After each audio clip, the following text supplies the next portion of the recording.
მასწავლებელი სასერტიფიკაციო გამოცდა ფიზიკაში 2026 წელი ამოცანა ნომერი 29. ორი სხეული გაისროლეს ერთი და იმავე წერტილიდან, ერთსა და იმავე მომენტშიო 10 მეტრამ სიჩქარეებით. ჩავწეროთ მოცემულობა. და გვაქვს მოცემული. მოცემული გვაქვს, რომ სიჩქარეები ორივე სხეულის V1 უდრის V2-ს და უდრის 10 მეტრწამს, ხო? ასე. სიჩქარეებით ერთმანეთისადმი 60 გრადუსიანი კუთხითო. მათ შორის კუთხე არის 60 გრადუსი. ჩვენ მიზანია გავსაზღვროთ სხეულებს შორის მანძილი გასროლიდან t უდრის 2 წამის შემდეგ. 2 წამის შემდეგ. თუ ამ მომენტისთვის არც ერთი მათგანი არ დაცემულა დედამიწაზეო და აგრეთვე ჰაერის წინააღმდეგობის ძალად შეგვიძლია არ გავითვალისწინოთ. ესე იგი, ჩვენ გვეკითხებიან გავლილ მანძილს, დაშორებას, სწორად, მათ შორის. აგეთ, ესე იგი, რომ წარმოვიდგინოთ სიტუაცია.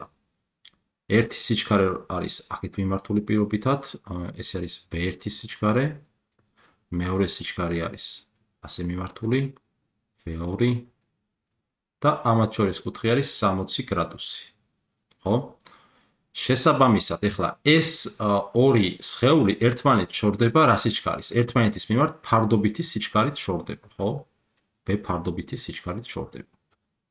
ამიტომ დაშორება S-ი მათ შორის t დროის შემდეგ, შემდგომ შემთხვევაში 2 წამის შემდეგ, ტოლი იქნება V ფარდობითი TS-ი.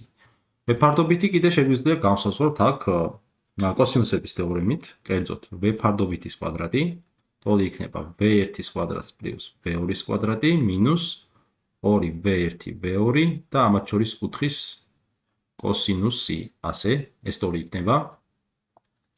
V1 და V2 ერთმანეთის ტოლია და 10-ის ტოლი არის, ესე იქნება 100, 10-ის კვადრატს კიდე 10-ის კვადრატი დაემატება.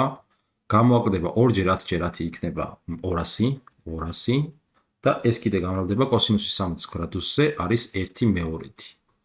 ეს ტოლი იქნება, ესა და ეს შევეკვეცა, ეს 100-ია, ეს 100 და 100 გააბათილებს ერთმანეთს და გვრჩება 100-ის ტოლი. შესაბამისად, V ფარდობითის კვადრატი თუ 100-ის ტოლია, გამოვდის, რომ ფარდობითი სიჩქარე ტოლი ყოფილა 10 მეტრწამის.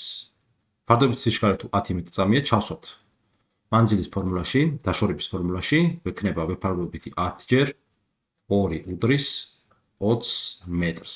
შესაბამისად, საბოლოოდ თუ დავწერთ პასუხს, S-ი ტოლი ყოფილა 20 მეტრის. პასუხი E.